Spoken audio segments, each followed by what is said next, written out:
9:01แล้ว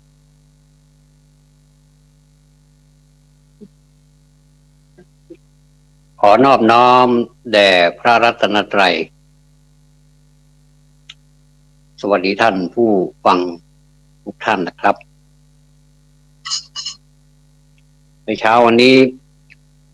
มีหลายท่านที่กินข้าวกับน้ำพริกนี้ก็มีหลายประเภทนะครับมีทั้งน้ำพริกที่เป็นพริกสดพริกแห้งพริกขี้หนูถ้าเป็นพริกขี้หนูนี่ต้องเป็นพริกขี้หนูสวนจะอร่อยมากเลยนะครับกินแล้วก็ดื่มน้ำตามอร่อยมากวันนี้มีน้ำพริกมา1 ถ้วยแล้วมีจำพวกผักสมุนไพรหลายชนิดมีทั้งกลิ่นฉุนแล้วก็ไม่ฉุนกลิ่นของสมุนไพรเป็นกลิ่นที่ไม่พึงปรารถนาของคนแต่ว่าสรรพคุณของมันนี่เหลือที่จะพรรณนาได้ไม่ว่าจะเป็นกลิ่นฉุนที่ออกมาจากตัวของผักนั้นๆแต่ว่ามนุษย์ก็นำมาบริโภคนำมากินก็ถือว่าเป็นสมุนไพรที่อยู่คู่กับคนไทยมานานบางทีเราอาจจะมองข้ามของบางสิ่งบางอย่างที่มันให้ประโยชน์ต่อเราเหมือนกับการศึกษาเหมือนกันนะครับการศึกษามันมีอยู่แล้วก็มันเป็นระบบของกฎหมายในประเทศนั้นๆว่ามีการศึกษากี่ปีมีกิจกรรมอะไรบ้างที่จะทำให้ผู้ศึกษาได้นำไปใช้ในชีวิตประจำวันดังที่ปรากฏเป็น2 ประเภทด้วยกันก็คือการศึกษาวิชาการแล้วก็การศึกษาอาชีพซึ่ง2 อย่างนี้ก็สามารถที่จะพัฒนารวมไปถึงการพัฒนาประเทศชาติพัฒนาที่1ก็พัฒนาตนเองประเทศชาติก็เป็นการพัฒนาอันที่2ก็ถือว่าการพัฒนานั้น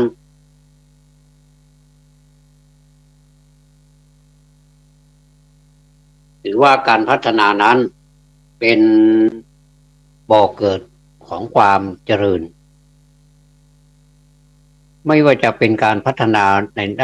ด้านร่างกายพัฒนาในด้านสติปัญญาโดยเฉพาะอย่างยิ่งถ้าเรามีการศึกษาที่ลึกซึ้งสูงขึ้นไปก็จะเป็นการพัฒนาสติปัญญาเสียส่วนใหญ่แต่ว่า2 พัฒนานี้ก็คือพัฒนาในด้านร่างกายกับพัฒนาในด้านจิตใจสติปัญญาก็มีความสำคัญเหมือนกันถ้าหากว่าได้แต่พัฒนาอย่างใดอย่างหนึ่งแล้วก็ทิ้งอย่างหนึ่งก็คงเป็นไปไม่ได้หรือว่าเป็นไปได้อย่างเดียวแล้วประเทศของเรากำลังพัฒนาอย่างไหนอันนี้เป็นคำถามที่ต้องการคำตอบเราอาจจะตอบว่าเราก็พัฒนาทั้ง2 ข้าง2 ด้านแล้วนี่นาผมว่ามันยังขาดบางสิ่งบางอย่างที่มันหายไปที่เราอาจจะคิดไม่ถึงหรือว่าเราคิดแล้วไม่ได้ทำบางทีทำแล้วไม่ได้ดีบางทีดีแล้วไม่ได้ดีมากหรือว่าไม่ดีพอใช้บางทีก็ดีบางทีก็พอใช้ ไม่ว่าใครก็ตามนะครับถ้าหากว่าเราเห็นเขาเจริญแล้วธรรมชาติของคนนี้ก็รู้สึกอิจฉานิดๆแต่ว่าไม่รู้ว่าจะคิดได้หรือเปล่าอิจฉานิดๆแต่คิดไม่ได้มันก็ไร้ประโยชน์ความอิจฉานี่มันก็ดีนะครับดีในแง่ของการที่จะไปปรับปรุงให้ตัวเองมี power สูงขึ้นการพัฒนามันก็เป็นระดับเป็นชั้นๆไปนะครับถ้าหากว่าการพัฒนาชั้นต้นมันไม่ดีไม่ค่อยสวยไม่ได้ระดับไม่ได้วางรากฐานที่มันพอเหมาะพอสมอย่างเช่นการพัฒนาเด็กเราก็พัฒนาไปตามความเหมาะสมของเด็กเราจะเอาอะไรหยิบยื่นให้เด็กจนเกินสติปัญญามันก็คงไม่ไหวแล้วก็จะเกิดปัญหาแต่ถ้าวัยเจริญพันธุ์พัฒนาเต็มที่แต่เราไม่พัฒนาเราเกิดการหยุดการพัฒนาหรือว่าหยุดการศึกษาหยุดการสังเกตหยุดความรู้ที่ได้จากประสบการณ์ก็เราก็จะหยุดเพียงแค่นั้นแล้วก็จะในที่สุดก็จะกลายเป็นปัญหาของสังคมเพราะว่าในระยะการเดินทางของการพัฒนานั้นมันเป็นสิ่งที่คนที่ไม่ใจถึงหรือว่าไม่มั่นคงจริงๆก็จะแวะซ้ายแวะขวาแวะข้างทางอันนี้แหละครับที่แวะข้างทางนี้แหละที่เป็นปัญหาสังคมในปัจจุบันนี้เพราะว่ากำลังศึกษาอยู่ดีๆกำลังจะไปได้ดีแต่ว่าสิ่งที่อยู่ข้างทางนั้นมันดึงดูดมันเหมือนแม่เหล็กขนาดใหญ่มันดึงดูดไปหมดทีนี้เมื่อเราไม่มีเกราะไม่มีกำบังไม่มีสิ่งที่จะไปต่อสู้กับมันแล้วเนี่ยมันก็สามารถที่จะดึงดูดเราไปได้ง่ายๆและในที่สุดเราก็ทีแรกก็ดึงดูดทีละเล็กทีละน้อยในที่สุดก็ดึงไปทั้งตัวพร้อมทั้งหัวใจด้วยอันนี้ก็ต้องมาดูกันนะครับว่าทิศทางของการพัฒนามันเหมาะสมไหมสื่อต่างๆที่อยู่ในสังคมในปัจจุบันเนี่ยมันเป็นโทษหรือว่ามันเป็นคุณกันแน่หรือว่ามันเป็นทั้งโทษทั้งคุณแน่นอนละครับผมเคยพูดอยู่เหมือนกันว่าอะไรก็ตามมันก็มีคุณอนันต์แล้วก็ต้องมีโทษมหันต์เหมือนกันแต่ว่าอะไรมันจะมากกว่ากันระหว่างอนันต์กับมหันต์คูณมหันต์กับคูณอนันต์มาเจอกันนี่เขาจะต้องห้ามหันกันว่าให้มันมาอยู่ตรงกลางเอาความอนันต์เอาคูณอนันต์กับโทษมหันต์นั้นมาเป็นเพื่อนกันเราก็จะได้พัฒนาควบคู่ไปด้วยกันส่วนมากละคนก็จะมองข้ามเหมือนกับการทำบุญนะครับ บางคนก็เลิกทำบุญไปเลยก็มีนะทั้งที่จิตใจของเขาเนี่ยชอบเป็นคนที่อ่อนละมุนเป็นคนที่ปราณีตมากในการที่จะมีส่วนร่วมในการทำบุญแต่เราไม่รู้นะครับว่ากระเป๋าใครกระเป๋าใครใครจะมีใครจะไม่มีเราก็ไม่รู้แต่ว่าจิตใจนี้เต็มร้อยแต่ว่าทำไม่ได้ผมก็เลยมาสังเกตดูว่าการทำบุญปัจจุบันเนี่ยเป็นเป็นการทำบุญเพราะมันในอารมณ์หรือเปล่าเป็นการทำบุญเพื่ออะไรอันนี้ผมก็ไม่แน่ใจแต่มีผู้วิจารณ์นะมีผู้วิพากษ์ผู้รู้นะครับว่าผมก็ไปฟังมาแล้วก็เลยมานำเสนอต่อว่ามันเป็นประโยชน์ต่อเราทั้งหลายก็นำไปพิจารณาดูนะครับว่ามันจะเป็นแฟชั่นอย่างหนึ่งไปเสียแล้วเพราะฉะนั้นแฟชั่นเนี่ยจะว่าการทำบุญมันไม่ดีผมว่าดีผมสนับสนุนเต็มที่ไม่ว่าอะไรที่ไหนเมื่อไรจะทำอะไรถ้ามีความสามัคคีแล้วเนี่ยมันก็จะเกิดบรรลุเป้าประสงค์ บรรลุจุดมุ่งหมายทุกประการเทินนั่นแหละนะครับแล้วก็เราก็มาร่วมกันทีนี้ลักษณะของการทำบุญเมื่อก่อนนี้กับเดี๋ยวนี้มีความแตกต่างกันมากเลยครับทีนี้ที่ผมจะพูดต่อไปนี้ก็เป็นสังคมเขาเรียกว่า society ใช่ไหมครับ society เนี่ยว่าสังคมเนี่ยเราก็อยู่กันอย่างเนี้ยผมก็เป็นคนธรรมดาเนี่ยแล้วก็คนเราถ้าคิดไปคิดมามันก็เป็นคนธรรมดาเหมือนกันหมดนะแต่เพียงแต่ว่าเพราะเรามีภาระหน้าที่เรามีการงานเรามียศมีตำแหน่งมันก็เลยไปหลงหน้าที่หลงตำแหน่งบางทีชื่นชมแต่นำตำแหน่งอย่างเดียวแต่ว่าไม่ทำงาน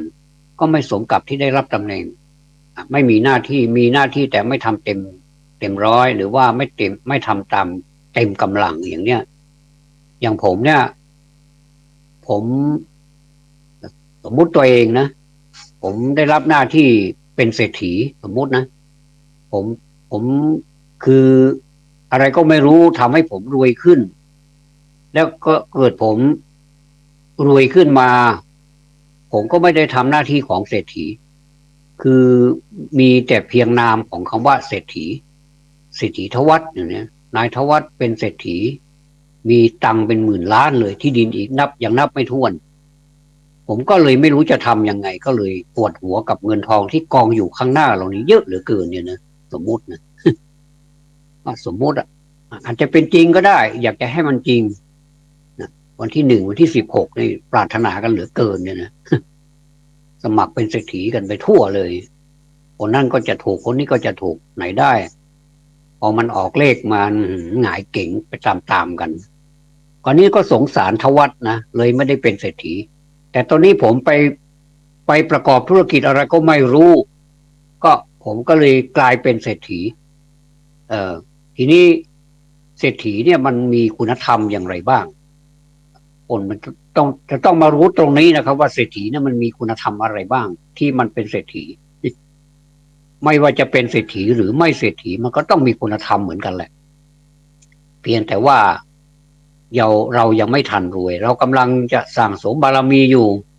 เรากำลังที่จะทำอะไรให้มันเป็นเศรษฐีแต่มันก็ไม่เคยเป็นเศรษฐีสักทีเราทำผิดช่องผิดทางหรือเปล่าเป็นทำผิดหลักการของพระพุทธเจ้าที่ท่านตรัสไว้หรือเปล่าอันนี้ต้องถามดูนะแล้วก็เลยก็ลองถามตัวเองแล้วก็ลองหากระดาษมาแล้วก็ตอบดูสิ10 คนมันก็จะตอบไปคนละอย่าง10 อย่างบางทีก็อาจจะเหมือนกันแต่คล้ายๆกันก็ได้แต่ว่าความคิดของคนมันห้ามไม่ได้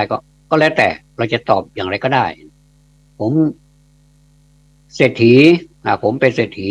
คุณทวัฒน์โอ้เป็นเศรษฐีอยู่แม่แตงเชียงใหม่ดังไปเลยยาวไปเลยนะประเทศไทยเนี่ยไปถึงนู่นเลยไปถึงทวีปเอเชียนี่ทั้งทวีปเลยคือดังไปทั่วโลกว่างั้นเถอะนะไวเว็บครับดอทก็ไปเขาก็รู้จักชื่อทวัฒน์หมดเลยว่าเป็นเศรษฐีตอนนี้คุณทวัฒน์เขาเป็นเศรษฐีแล้วเขาก็พัฒนาของความเป็นเศรษฐีของเขาเนี่ยกลายเป็นมหาเศรษฐีอีกทีแรกเป็นหมื่นล้านใช่ไหมครับเอาไหนได้กลายเป็นแสนล้านโอ้โหนี่ปวดหัวกันใหญ่เลย หัวปวดกันใหญ่เลยขนาดหมื่นล้านก็ยังเอาไม่ไหวแล้วกลายเป็นแสนล้านอีกอันนี้ถ้าเรามัวปวดหัวนะครับผมว่าเศรษฐีหรือว่ามหาเศรษฐีเนี่ยก็ไม่สมควรกับตำแหน่งนี้แล้วล่ะคุณจะทำอย่างไรที่จะบริหารเงินหมื่นล้านแสนล้านนี้ได้คุณจะต้องมีความแข็งแกร่งในด้านของร่างกาย1 อย่างละร่างกายนี้ผมไม่ห่วงละเพราะว่าอะไรมันก็ใช้เงินใช้ทองซื้อทางนั้นแล้วก็เงินมันก็เยอะผมว่าไม่ห่วงแล้วนะเรื่องสุขภาพร่างกายอะไรเนี่ยนะสบายมากเลยจะไปไหนผมก็มีเครื่องบินส่วนตัวอย่างนี้ผมจะไปกรุงเทพเนี่ยผมก็ใช้เครื่องบินส่วนตัวไปเผลอๆก็ไปแอบฝึกหัดที่ไหนก็ไม่รู้ไปเข้าโรงเรียนการบินที่ไหนก็ไม่รู้ก็บินได้ด้วยตนเองด้วยอย่างนี้มันก็เท่ไปอีกอย่างนะทีนี้ เมื่อเมื่อเรื่องของร่างกายนี้มันไม่มีปัญหาแล้วเนี่ยไม่ต้องไปอะไรมันมากแต่ว่าทีนี้เรื่องของจิตใจนี่สิว่าเศรษฐีคนเนี้ยนะหรือว่ามหาเศรษฐีคนเนี้ยเขาจะมีใจที่อ่ารวยเหมือนกับเขารวยเงินรวยทองหรือเปล่าตรงนี้แหละครับเป็นจุดที่น่าสนใจผมเองผมเป็นมหาเศรษฐีแล้วเนี่ยนามวัฒวัฒน์เนี่ยนะผมก็ต้องมารำลึกหรือว่ามาทบทวนอะไรต่างๆที่มันเป็นความรู้เก่าความรู้ใหม่แล้วก็มาทบทวนกันแสวงความรู้ใหม่แล้วก็ทบทวนความรู้เก่าให้มันเจ๋งขึ้น และอะไรที่ไม่เคยทำบุญไม่ได้เคยทำเลยหรือว่าทำแล้วไม่เต็มที่เพราะว่าอยากจะทำเหลือเกิน แต่มันไม่มีลำบากเหลือเกินทีนี้เรามี100,000,000แล้วเนี่ยผมก็เลยจะคิดอย่างบรรดาผู้มีอันจะกินทั้งหลายหรือว่าผู้มีความพร้อมมีเงินมีทองมีฐานะที่มั่นคงแข็งแรงเนี่ยเขาทำกันผมก็ควรจะไปศึกษากับท่านเหล่านั้นหรือว่าทำตามเอาเขาเหล่านั้นมาเป็นไอดอลว่าเขาทำอย่างไรแน่นอนนะครับว่าเขาทำอย่างระมัดระวังก่อนอื่นต้องหาตังค์กันจนแบบชุลมุนเลยคือแบบต้องเข้มแข็งในเรื่องการหาทรัพย์ครับแต่นี่มันมีทรัพย์มันแล้วเนี่ยขั้นตอนนี้คือจะทำอย่างไรที่จะใช้จ่ายทรัพย์นี้ให้มันเป็นประโยชน์แก่ตนเองแล้วก็แก่สังคมอันนี้แหละครับ society เป็นประโยชน์แก่ตนเองอย่างเดียวมันก็ไม่สมกับคำว่ามหาเศรษฐีนะก็เลยต้องขยับขยายไปเป็นประโยชน์ของสังคมด้วยและสังคมนี้ระดับไหนมันก็จะเป็นแบบเป็นอย่างไปอันนี้เป็นความคิดของผมนะตอนนี้ผมเป็นมหาเศรษฐีแล้วเนี่ยผมก็จะคิดว่าประเทศเราควรจะทำอย่างไรมันมีอะไรที่เราควรที่จะปรับปรุงแก้ไขมีสิ่งใดที่เราจะเข้าไปช่วยโดยที่ว่าไม่ค่อยมีใครสนใจผมก็จะทำทีนี้เมื่อเราทำแล้วเนี่ยผลของการทำนะมันก็จะเกิดการพัฒนาขึ้นเพราะว่าคนเรานี่มันได้รับมันคือด้วยความเคารพนะครับท่านผู้ฟังคือคนเราเนี่ยมันก็อยากรวยอยากมีอยากจะเป็นคนมั่งมีสีสุขกันทั้งนั้นแหละไม่มีใครที่อยากจะยากจนแบบอ้นแค้นมีแต่ความคิดรวยความคิดแต่ไม่รวยทรัพย์สินเนี่ยไม่มีใครอยากได้อันดับแรกนี้เขาจะอยากได้รวยทรัพย์สินแต่เรานี่ดันไปรวยทรัพย์สินภายในแต่ภายนอกเราไม่รวยแต่ก็ยังดีนะครับว่าเรารวยทรัพย์สินภายในก็รวยไม่มากเท่าไหร่หรอกก็พอรักษาตัวเองได้พอไปวัดไปวาตอนตี 4ได้อย่างเนี้ยนะคือเราก็ไม่เท่าไหร่หรอกแต่ว่าเราก็พอเอาตัวรอดได้เนี่ยนะความเอาตัวรอดของเรานี่แหละเราถึงได้อยู่มาเป็นผู้เป็นคนตราบเท่าทุกวันนี้เราไม่คิดที่จะทำร้ายตัวเองเราไม่คิดที่จะตัดช่องน้อยแต่พอตัวไม่มีความคิดเลยไม่มีในความคิดเลยใครทำเรายังตำหนิด้วยซ้ำว่าแม้แต่ขอขออภัยนะครับแม้แต่สัตว์เองมันก็ยังเอาตัวรอดและมันก็ดิ้นรนอย่างสัตว์กินเนื้อก็ต่อสู้กันเพื่อที่จะได้เนื้อสัตว์อีกที่ตัวจะกินนั่นนะไม่ว่าจะตัวใหญ่ตัวเล็กอย่างไรก็ตามเช่นสิงโตจะไปกินควายป่าอย่างเงี้ยหรือว่าตัวอะไรนะตัวอะไรที่มันเหมือนกับตัวผมจำไม่ได้โดนาโมอะไรไม่รู้นะที่มันเป็นตัวใหญ่ๆอ่ะเหมือนกับเป็นสัตว์เลื้อยคลานนะครับไวมากเลยเห็นตัวมันใหญ่นะนึกว่ามันจะต้วมเตี้ยมเวลาที่มันจะ ล่าเหยื่อหรือว่าจะกินสัตว์มันไวมากเลยนะครับแล้วก็มันปุ๊บเข้าไปในปากมันเลยแล้วมันฉลาดในการกินมากเลยมันไม่ได้เคี้ยวนะครับมันกลืนทั้งตัวเลยเนี่ยกลืนหัวบางทีก็กลืนตั้งแต่แข้งขาหลังเนี่ยเข้าไปแล้วก็สัตว์ที่มันถูกกลืนนั้นมันก็จะหมดลมหายใจไปเรื่อยๆเพราะมันไม่ได้หายใจไม่ได้สะดวก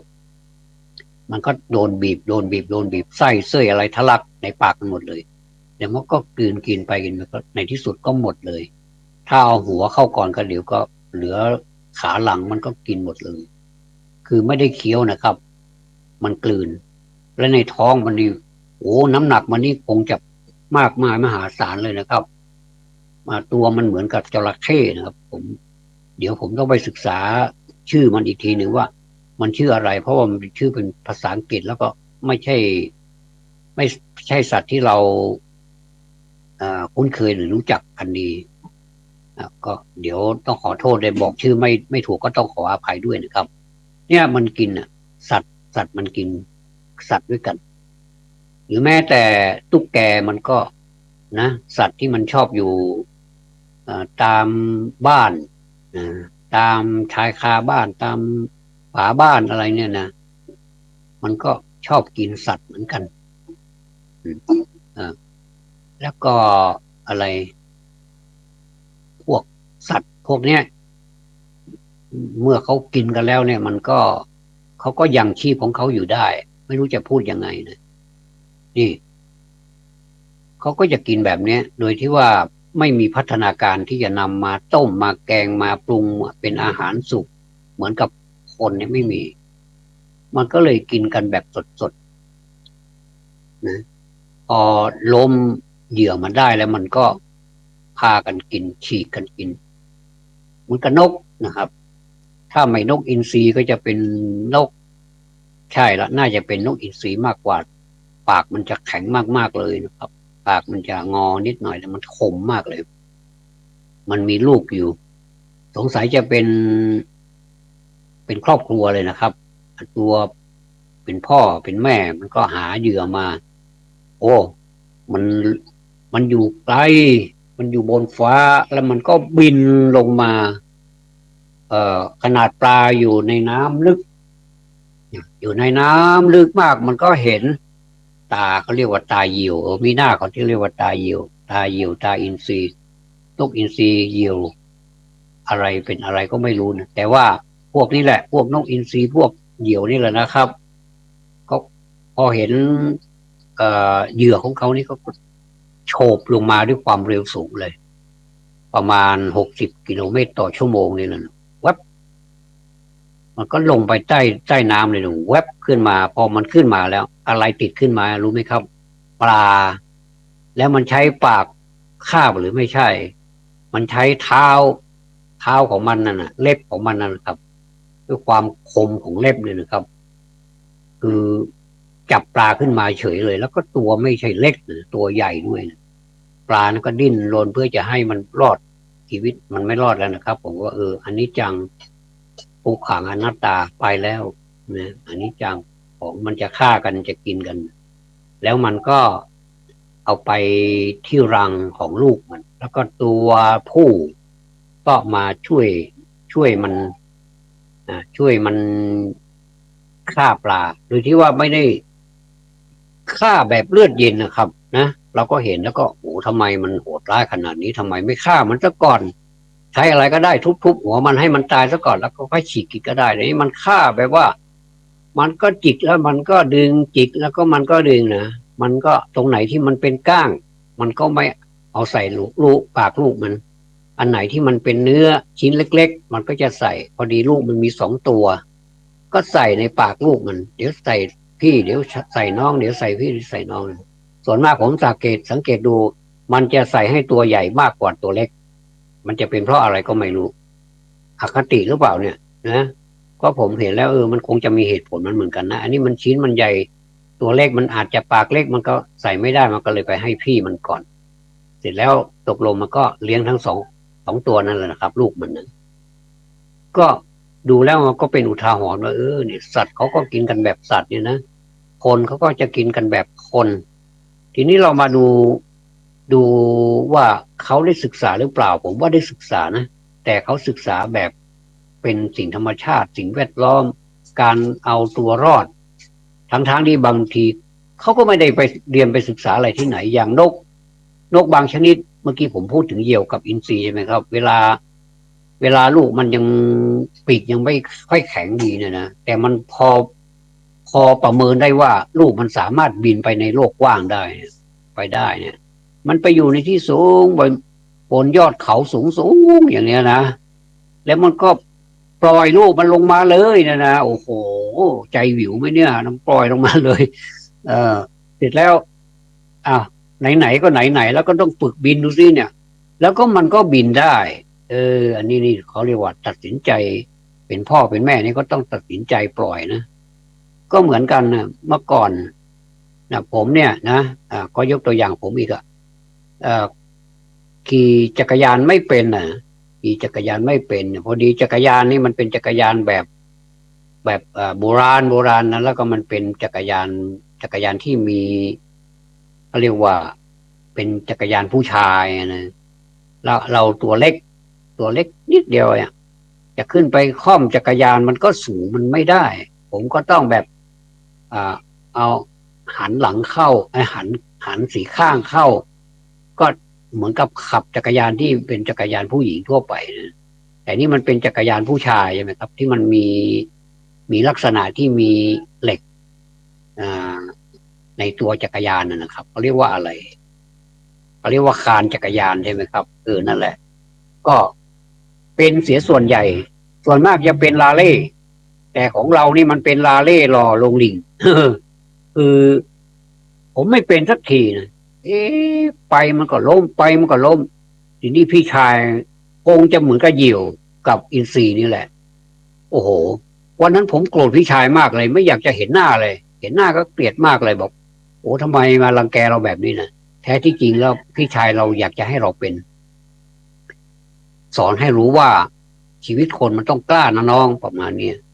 ผมก็เลยวันนี้ต้องขออนุญาตนินทาพี่ชายหน่อยแต่ว่าต้องด้วยความเคารพนะครับว่าพี่ชายอยากให้น้องเนี่ยมีความใจกล้าถ้ามันเป็นแบบนี้มันก็ไม่เป็นสักทีนะก็เลยเห็นทางที่มันเป็นทางลาดชันนะครับก็เลยแบบยังไงผลักเราไปเลยก็คือปล่อยให้เราลงไปเลยโอ้โหลงไปไข้แทบกินเลยนะครับวันนั้นในผมแบบเหมือนจะเป็นไข้เลยนะแต่ว่าต้องขอบคุณพี่ชายนะว่าโอ้ถ้าไม่มีพี่ชายวันนั้นผมจะไม่กล้าแกร่งไม่กล้าไม่แกร่งในวันนี้แน่นอนเพราะว่าตัดสินใจไม่ถูกเป็นคนที่อ่อนแอผมก็เลยโครงสร้างไม่ใหญ่นะผมเป็นคนตัวเล็กๆแต่ว่าความกล้าหาญหรือว่าการตัดสินใจอะไรเนี่ยพอๆกับคนตัวใหญ่ที่มีร่างกายใหญ่ๆอันนี้ผมก็มีบางอาจจะไปเทียบกับท่านนะครับแต่ว่าผมขออนุญาตเปรียบเทียบแค่นี้เองว่าใจใหญ่อย่างนั้นแหละนะตัวใหญ่ใจใหญ่แต่ว่าเราตัวเล็กอะไรกระดูกกระเดี่ยวก็ดูเล็กเพราะว่าโครงสร้างของผมนี่ถ้าสงสัยจะมาจากคุณพ่อนะคุณพ่อก็ไม่ตัวใหญ่เท่าไหร่ก็ไม่เป็นไรตัวใหญ่ตัวเล็กมันอยู่ที่จิตใจนะตั้งแต่บัดนั้นเป็นต้นมาแล้วผมก็โอ้โหสะบั้นหันแหลกเลยนะครับไม่ว่าจะเป็นมอเตอร์ไซค์ก็หัดกันสะบั้นหันแหลกเลยมอเตอร์ไซค์นี่หัดวันแรกนี่มันเข้าไปพันกับหญ้าข้างทางเนี่ยนะดีนะมันเป็นห้วยมันเป็นลำห้วยนี่ถ้าไม่มีพวกหญ้าพวกอะไรบังไว้นี่ผมก็ไปงมอยู่ในห้วยนั่นแหละนะครับอ่าก็ก็ดูแล้วมันก็ชีวิตของเรานี่ผ่านประสบการณ์มาเนี่ยมันก็ทำให้เรารู้ว่าอะไรที่มันควรตัดสินใจอะไรที่มันควรจะเข้มแข็งก็เลยสอนให้เรารู้ว่าต้องเข้มแข็งนะผมก็ทำไปทำมาผมก็เลยกลายเป็นมหาเศรษฐีเลยอย่างที่ว่าทีนี้ความเป็นมหาเศรษฐีของผมเนี่ยผมจะต้องมีคุณธรรมที่สูงขึ้นคือมันมีเป็นพื้นฐานอยู่แล้วล่ะทีนี้เราต้องศึกษาเรื่องคุณธรรมนี้ให้มากๆเลยเพราะว่ามันจะเป็นอะไรที่มันคุ้ม คุ้มกันที่มันคุ้มครองเราที่ท่านบอกว่าผู้ประพฤติธรรมย่อมเป็นสุขนะธรรมย่อมรักษาผู้ประพฤติธรรมอะไรเนี่ยนะมันเป็นภาษาบาลีแล้วแปลนี่ผมอ่านผมพูดแต่คำแปลอย่างเดียวนะพวกเหล่านี้แหละมันจะเข้ามาซึมซาบอยู่ในจิตใจของเราให้มากกว่าปกติมันจะเข้มขึ้นเหมือนกับเลือดมันจะเข้มกว่าน้ำมันจะมีสีแดงเนี่ยถ้าหากว่าเรามีคุณธรรมเนี่ยสมมุติว่าผมยกขึ้นมาอย่างเอาเมตตายกตัวอย่างบ่อยเหลือเกินนะเมตตาใช่แล้วเมตตาธรรมเป็นธรรมค้ำจุนโลกนะครับก็ทำเมตตานี่มันเป็นหนึ่งในพรหมวิหารสี่ในเมื่อผมเป็นมหาเศรษฐีแล้วผมก็ต้องมีเมตตาต่อสัตว์เมตตาต่อสิ่งแวดล้อมเมตตาต่อทุกสิ่งทุกอย่างที่มีชีวิตแล้วก็ไม่มีชีวิตนี่แหละผมก็จะเมตตาโดยที่ว่าเมตตาจริงๆนะครับไม่ได้มาแกล้งเมตตากรุณาผมก็ไม่ได้แกล้งกรุณานะผู้ที่ตาอุเบกขาผมไม่ได้แกล้งเอาตัวธรรมะมาประพฤติกันจริงๆนะหลายคนก็บอกว่าทำไมแก่ธรรมะเหลือเกินเพราะว่าธรรมะทำให้เราเป็นคนไง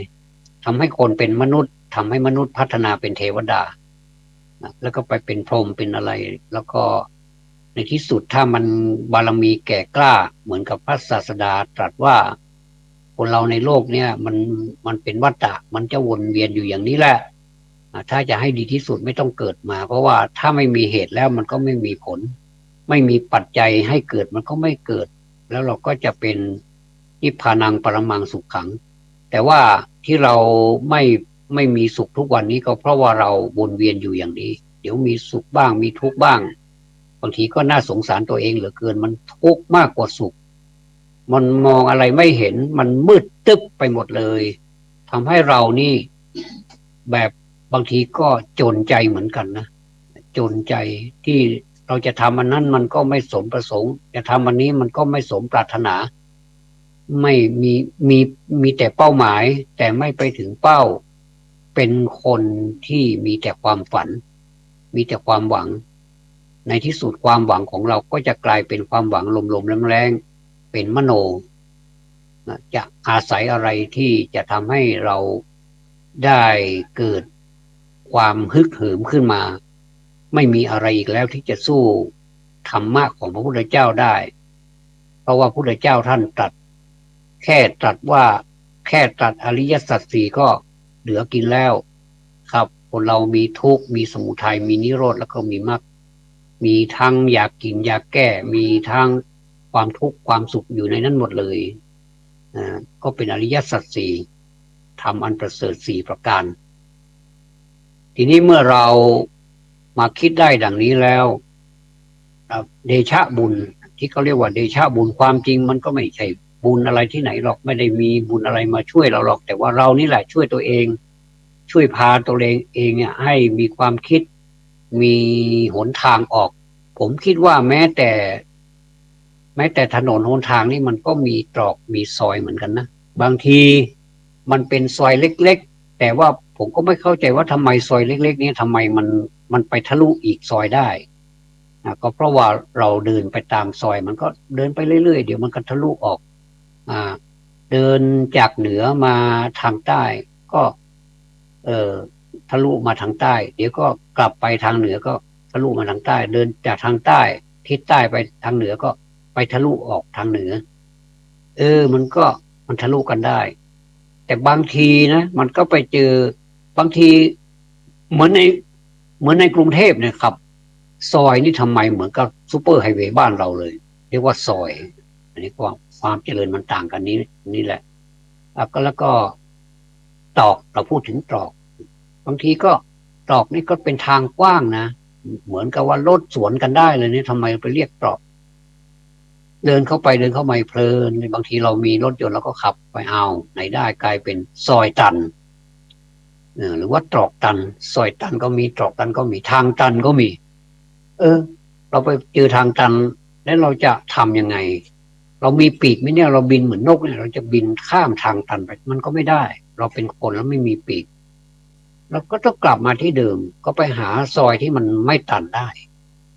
เนี่ยถ้าเราเปรียบเทียบกันได้อย่างนี้แล้วก็หัวใจเราจะเกิดความฮึกเหิมขึ้นนะครับแล้วก็เราไม่มีอุปกรณ์ไม่มีความพร้อมอะไรสักอย่างเนี่ยมีความพร้อมเฉพาะที่มันเป็นจิตของเราจิตของเรากล้าแข็งมากเรามีภูมิปัญญาพอใช้ได้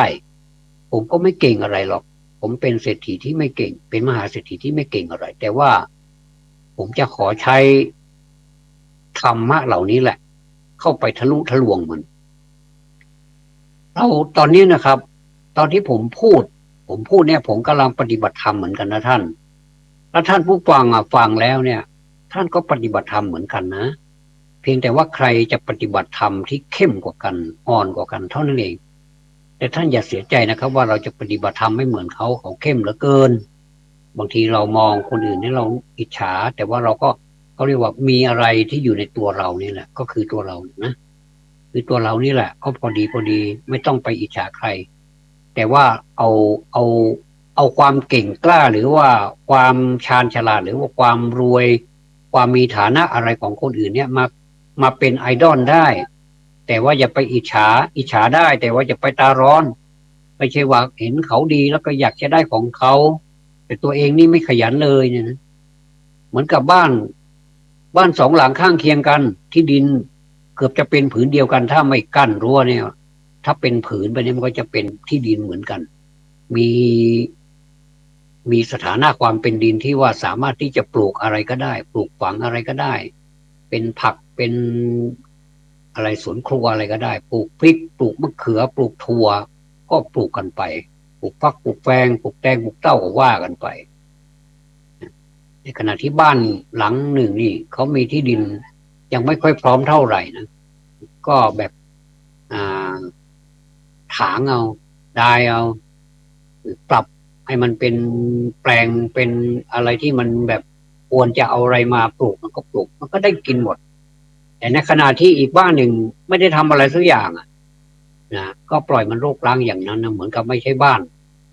ไม่ใช่มีคนดีนะมีคนอยู่เนี่ยสมมุตินะแล้วก็เหมือนกับว่าบ้านหลังนู้นก็มีคนอยู่บ้านหลังนี้ก็มีคนอยู่แต่ความเป็นอยู่แตกต่างกันมากถามว่าเราก็ไม่ได้วิเศษวิโสอะไรใช่ไหมก็ใช่เราก็ไม่ได้วิเศษวิโสแต่ว่าเอามาเปรียบเทียบกันเนี่ยว่าเอ๊ะทำไมบ้านสองหลังนี้มันไม่เหมือนกันเวลาบ้านที่เขาไม่ปลูกอะไรเนี่ยก็เป็นสิทธิ์ของเขานะเราก็ไม่ได้ว่านะแต่มาเปรียบเทียบนะครับให้เห็นว่าเวลาจะทำอะไรเขาจะกินอะไรเขาก็ไปซื้อมาหมดเลยอันนี้คือการแทนที่จะเก็บทรัพย์ไว้แล้วส่วนหนึ่งนี้ไม่ได้เก็บละนะแล้วก็ผืนดินก็เป็นผืนดินว่างเปล่าเสียดายเหมือนกันนะในขณะที่บ้านที่เขาขยันเนี่ยเขาอยากจะได้เป็นผืนเดียวกันหมดเลยนะมีทั้งไร่นี่ผมก็จะเอาทั้งไร่แล้วผมก็จะวางแผนยกแปลงปลูกอะไรกันโอ้โหสนั่นเลยสนั่นเมืองเลยแล้วก็อืมไปตลาดนี่ไม่ต้องซื้ออะไรนะครับซื้อแต่เพียงที่เราผลิตไม่ได้เช่นกะปิอะไรต่างๆข้าวสารอย่างเนี้ยนะแต่เป็นจำพวกผักเป็นจำพวกพริกอะไรต่างๆมันอยู่ในสวนเราหมดแล้วเนี่ยนะอันนี้มันก็เป็นการที่ประหยัดไปอีกส่วนหนึ่งนะทุกวันนี้เพราะว่าเราเห็นตลาดเนี่ยก็เป็นที่ซื้อจับจ่ายใช้สอยมาให้ให้เอามาเก็บไว้ในบ้านในตู้เย็นอย่างหลายคนนะครับทำงานไปทุกวันบางคนก็ครึ่งเดือนไปทีหนึ่งบางคนก็สัปดาห์หนึ่งไปทีหนึ่งวันนี้จะซื้อของเข้าบ้านไม่ว่าจะเป็นของกินของใช้อะไรต่างๆของใช้บางทีมันชำรุดไปแล้วก็กดทิ้งไปเลยบางคนไม่มีซ่อมเลยนะแต่ผมนี่ซ่อมนะครับผมอดไม่ได้ที่จะลองมาซ่อมกว่ามันจะหมดอายุมันก็ใช้ได้หลายใช้ได้นานอยู่บางทีเป็นปีก็มีนะเออบางทีทัพพีเนี่ยครับทัพพีที่มันเป็นด้ามไม้อะทัพพีอะเออพอมันใช้ไปมันหักแล้วก็หาไม้มาเอามาเหลามาทำให้มันกลมๆเหมือนกับของที่มันเสียไปนั่นแหละแล้วก็เอามาสวมใหม่ก็เอามาใช้ในครัวได้อยู่ทัพพีตะหลิวอะไรประมาณเนี้ย ก็สามารถใช้ได้เสื้อผ้าของเรานะซื้อกันหลายปีนะครับกว่าที่จะได้ซื้อใหม่เนี่ยผมเสื้อผ้าก็ไม่มีไม่เท่าไหร่หรอกเสื้อผ้าก็ชุดเดิมๆแต่ว่าเราก็ต้องพยายามดูแลมันนะตรงไหนที่มันชำรุดไปเราก็มาเย็บให้มันดีขึ้นมันไม่ได้อยู่ที่ว่าเสื้อผ้าเนี่ยมันใหม่แล้วมันดูใส่แล้วมันดูดีแค่นั้นเองแต่ก็ยอมรับนะครับว่ามันดูดีแต่ว่าอันของเก่าเนี่ยมันทิ้งไปแล้วที่เราซื้อมาเนี่ยมันใช้ตังค์ทั้งนั้นนะครับแล้วตัวหนึ่งก็ไม่ใช่ถูกเหมือนกันนะเราขึ้นห้างเนี่ยนะหรือว่าเราไปซื้อเนี่ย100-200นี่ก็ถือว่าโอ้แพงแล้วนะครับจะจะไม่แพงได้ยังไงมันก็ทำยากนะมีกระเป๋ามีอะไรใส่แล้วเท่เนี่ยนะมันก็ต้องซื้อเนี่ยแต่พอดีมันไม่สบายเราก็เอายาให้มันกินมันชำรุดนั่นแหละไม่สบายแล้วก็ใช้วิธีซ่อมมันซะเนี่ยรองเท้าเหมือนกันอะไรก็เหมือนกันหมวกเหมือนกันหมดเลยนะเราก็ต้องมาซ่อมมาเย็บอันนี้แหละที่ท่านได้สอนเอาไว้ว่าเมื่อกี้ผมพูดถึงเมตตาใช่ไหมครับในเมื่อเรามีเมตตาเป็นพื้นฐานอยู่แล้วเนี่ยเราก็จะเห็นคนอื่นนี่น่าสงสารเหลือเกินเขาเรียกว่ากรุณามีเมตตาปรารถนาที่จะให้คนอื่นที่เขามีความสุขเนี่ยนะมีเมตตากรุณามาคู่กันเนี่ยนะเราก็มีโครงการอะไรสักอย่างที่คนรวยคนที่เขามั่งมีสีสุขทั้งหลายท่านทำกันเนี่ยผมก็อนุโมทนาเห็นแล้วก็น้ำตาซึมดูเรื่องเกี่ยวกับการที่ไปช่วยเหลือคนอื่นนี่โอ้ช่วยกันมากๆเลยนะอย่างที่ผมเคยยกตัวอย่างมาครั้งก่อนนั่นนะครับว่ามีใครบ้างเนี่ยนะครับเมืองไทยของเรานี่ไม่ใช่เป็นเมืองธรรมดานะมีเป็นเมืองพุทธเป็นเมืองที่คนสงสารเป็นคนที่คนเอื้อเฟื้อเผื่อแผ่กันหลังจากที่ทำมาหากินมาสักระยะหนึ่งแล้วเนี่ยเขาเกิดมั่งมีสีสุขขึ้นมาเป็นเศรษฐีมหาเศรษฐีกันนี่เขาก็ไม่ได้ทิ้งความยากจนของความลำบากของคนอื่นเนี่ยเข้าใจว่าท่านเหล่านั้นคงจะลำบากกว่าคนหลายๆคนที่คิดว่าตัวเองลำบากแต่ว่าท่านเหล่านี้ที่เป็นเศรษฐีมหาเศรษฐีนี่ท่านลำบากกว่าเราอีกนี่ถ้าเราไปศึกษาชีวประวัติมันจะเป็นเล่มใหญ่เลยนะจะมีชีวประวัติของผู้ที่สำเร็จการศึกษาชีวิตในโลกของชีวิตเนี่ยโอ้โหจริงๆนะครับดูแล้วบางทีไม่น่าจะเป็นไปได้เลยแต่เขาทำได้อย่างไรผมก็เป็นอย่างนั้นแหละในเมื่อคนอื่นเขาทำได้เรามี2 มือ1 สมอง 2 มือแล้วก็ทำได้แต่เพียงแต่ว่าตอนนี้เราไปเจอตรอกไปเจอซอยกันมากมายเหลือเกินเนี่ยผมจะต้องออกจากตรอกนี้ไปเข้าซอยนึงให้มันทะลุเป็นทางลัดสมมติว่าทางนี้มันไปโอ้ดีเหลือเกินเป็นทางที่มันดีเหลือเกินทางนี้มันแบบโอ้แต่มันยาวมันเปลืองน้ำมันถ้าสมมติเราใช้รถแต่ทางนี้มันเป็นทางที่ไม่ค่อยดีเท่าไหร่แต่ว่ามันเป็นทางลัดถ้ามาเทียบกับการที่จะใช้น้ำมันเชื้อเพลิงแล้วผมเติมน้ำมันสมมติเติมน้ำมัน1,000ผมเดินทางไปสมมติว่าเดินทางไปจังหวัดเชียงราย1,000นี่นะผมก็สามารถไปกลับแล้วก็เอามาใช้ในแถวบ้านเรานี่อีกได้อยู่1,000เนี่ยในขณะที่ผมไปทางที่มันเป็นทางที่มันสะดวกแต่มันยาวมันไกลกว่าผมก็เลือกเอาที่มันเป็นทางที่มันเป็นทางลัดบางทีก็ลัดครึ่งต่อครึ่งเลยนะครับท่านผู้ฟังกับผมเคยไปลำปางเนี่ยไปแจ้โหมเนี่ยผมเข้าทางไปทางซุปเปอร์ไฮเวย์นะครับรถยนต์ไปทางซุปเปอร์ไฮเวย์เชียงใหม่ลำปางนี่นะไปทางนี้แหละเข้าไปในเขตผ่านลำพูนผ่านอะไรไปก็เข้าไปในตัวเมืองลำปางอาจจะไปแจ้โหมนะผมต้องไปลำปางครับไปอ้อมไปถึงลำปางปุ๊บอ้อมไปทางสายของหลวงพ่อเกษมเขมโกสุสานไตรลักษณ์อะไรนั่นนะครับผ่านนี่ก็เหมือนกับเราล่องไปจนนะสุดแล้วเราก็ย้อนขึ้นมาเหมือนตัวยูขึ้นมา นะเราล่องใต้แล้วก็ขึ้นมาทางเหนือเนี่ยมันก็ย้อนเข้ามาทางเดิมโอ้พอจากลำปางไปก็ประมาณ50เกือบ60 กิโลได้พอไปถึงโอ้โหรู้สึกว่ามันยาวเหลือเกินทำไมมันทางมันยาวเหลือเกินมีอีกครั้งหนึ่งเนี่ยผมไปทางนี้นะครับ ไปทางอำเภอฝางเข้าบ่อน้ำมันฝางเข้าที่สองแควครับบ่อน้ำมันฝางแล้วก็ไปทางแม่สวยหรือว่าแม่สลวยแล้วก็ไปทะลุนู่นเลยที่จะไปแยกไปที่อำเภอพะเยาจังหวัดพะเยานะครับแล้วก็ถ้าเลี้ยวซ้ายก็ไปเชียงรายถ้าเลี้ยวขวาก็จะไปแจ้ห่มโอ้ตรงนี้แหละครับโอ้โห